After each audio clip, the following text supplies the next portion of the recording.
நாகரிக கோமாளி வந்தேனுங்க அப்படின்னு. நீங்க மக்களுக்கு சேவை செய்ய வரும்போது சேவை செய்ய வந்தேன்னு இருக்கணும். நீங்க உயர்ந்த இடத்துல நடிச்சுக்கிட்டு இருந்தீங்க, உங்களுக்கு ஒரு சந்தை மதிப்பு இருக்கு, உங்களுக்கு இது இருக்கு, வியாபாரம் இருக்குன்னு தெரியுது.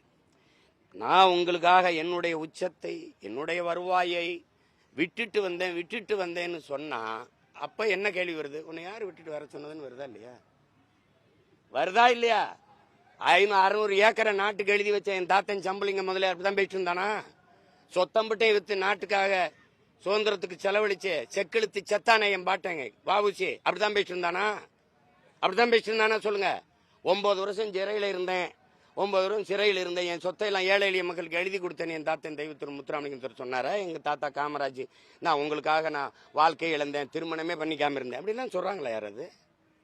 அப்படி யாரையும் உங்களை ஒன்றும் சொல்லலையேங்கிறதான் கேள்வி. வந்தா சொல்லக்கூடாது, வந்துட்டீங்கள சொல்லக்கூடாது. புரியுதா?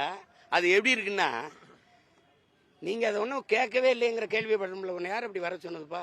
நீ போய் உச்சத்திலே இருப்பா, நீ ஒரு ரூபாய் இழக்காம பாத்துக்கப்பான்னு சொல்ல தோணும். உங்களுக்கு தோணலையா? தோணுதா இல்லையா? நான் தான் உனக்கு பால் ஊட்டினேன், நான் தான் உனக்கு பால் ஊட்டினேன், நான் தான் உனக்கு பால் ஊட்டினேன்னு உங்க தாய் சொல்லிக்கிட்டே இருந்தா உங்களுக்கு தாய் மேல் மதிப்பு வருமா? எப்படி சொல்லுங்க? நான் சொல்றது நேசம் வருமா, வெறுப்பு வருமா? அதனால அது ஒரு தலைவனுக்கு அழகு இல்ல. வந்தோம், நம்ம செய்யறோம், இது என் கடமை, நாங்க செய்யறோம் அப்படின்னு வரணும். என்னை வாழ வச்ச மக்களுக்கு நான் அவங்களுக்கு ஏதாவது செய்யணும்னு நினைக்கிறேன்னா செய்யணும். அதை விட்டு சொல்லிக்கிட்டே இருக்கக்கூடாது.